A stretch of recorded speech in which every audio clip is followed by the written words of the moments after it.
Summer can be a tricky time for gardening, especially since high temperatures can cause real damage, from wilting and bolting to poor fruit set and bitter low-quality crops. I've also made some gardening mistakes during this period over the years, and here are 3 you need to avoid, as they can ruin your plants. The first one is confusing drooping leaves to automatically mean the soil is dry and needs watering, when in reality it's the leaf reducing the surface it exposes to the sun to protect itself. If the soil isn't dry and you water anyway, you risk overwatering, which starves the roots of oxygen and invites root rot and fungal problems. So before you reach for the hose, do a quick soil check. A simple trick I use is sticking my finger down a couple of inches.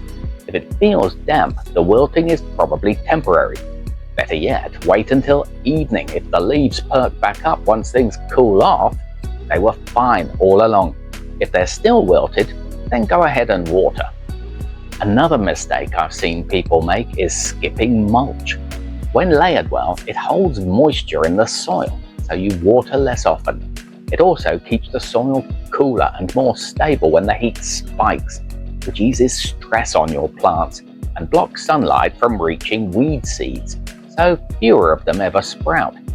I recommend using organic mulches like straw or shredded leaves, as they'll feed your soil with nutrients and organic matter as they break down. You can lay down a 2 to 4 inch layer, but keep it a few inches away from the stems, since mulch piled against them traps moisture and can cause rot and fungal issues. Keeping moisture steady by mulching also helps you avoid drought stress problems like blossom end rot on tomatoes, which tends to happen when plants swing between bone dry and soaking wet. And then there is forgetting to give your heat-sensitive plants some shade. Crops like lettuce, spinach, and certain herbs really struggle in intense heat, and without relief they will wilt, bolt, and turn bitter.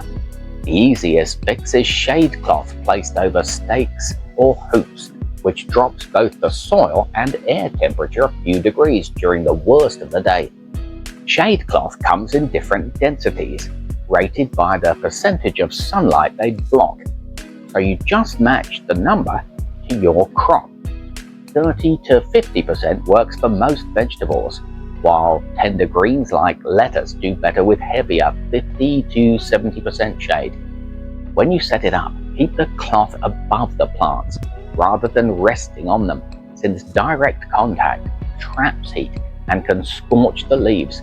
Oh, and secure it well so the wind doesn't whip it around and damage them. You can also use taller crops as living shade.